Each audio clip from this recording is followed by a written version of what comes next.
happy on this. Right? Hey everyone, today I'm going to be doing a little video talking to you about a new holster that I picked up. One of my friends that I used to go to school with way back when started making kydex holsters, reached out to me, asked if he could make me a holster. So full disclosure, I did not pay for this holster, but that said, I'm going to do my best to give you an objective review of what I actually think about this holster. So this holster specifically is for my Smith & Wesson M&P Shield. Again, it's fully kydex. You can see it has a hard belt clip on there, as you guys probably know if you've watched my other videos. I'm normally a fan of soft loops, but this actually has been working out really well for me so far. Paid no attention to these little animal stickers on there. That's some aesthetics my girlfriend added to it. But I've been carrying this for a few months now, and it's a little bit different from ones that I've carried before, but I'm really starting to like it and come to appreciate some of the design features for it. So let's go ahead and shoot it a little bit, and then we'll talk a little bit more about it.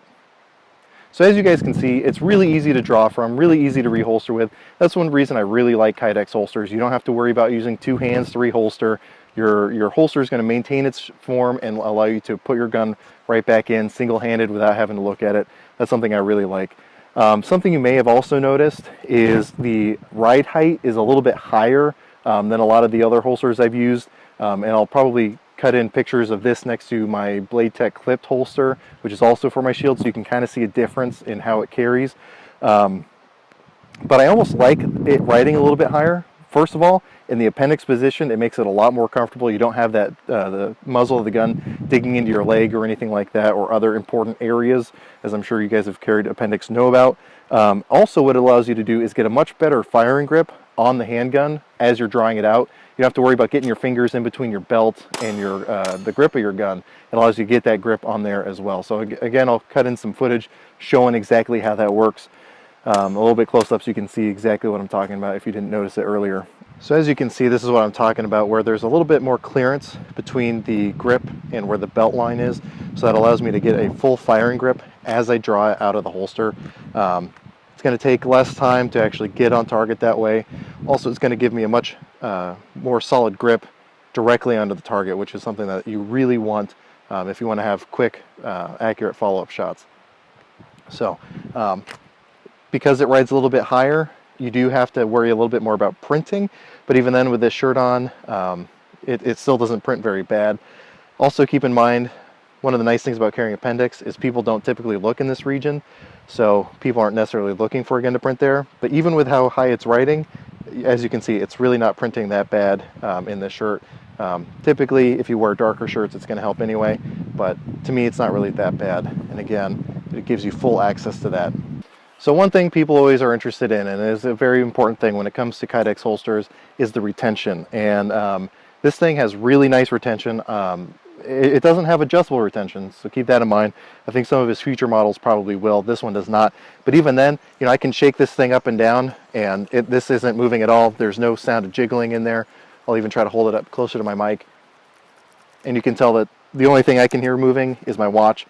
This thing's in there nice and solid, but even then, it's not too difficult to draw out if you need it, which is a very important thing. The last thing you need when you're drawing your handgun is to have it so tight that your holster comes with it as well. So a really nice design feature there. As you can also see, you do have access to your magazine release while it's holstered, which is a good thing, I think. Some people say, well, it might actually accidentally get bumped. If you just have a factory and not an extended magazine release, you should never have an issue with it getting bumped. But, you know, something to keep in mind if that is something you're looking for. Also, I have aftermarket sights on my gun. I have excess big dots on this Smith & Wesson. And even with the larger front sight, I have no issue actually holstering it back into the gun. So that's a really important thing as well, especially if you're looking at a gun with aftermarket sights. As far as more information on this guy, I'll put up a price list over here on the side or something like that.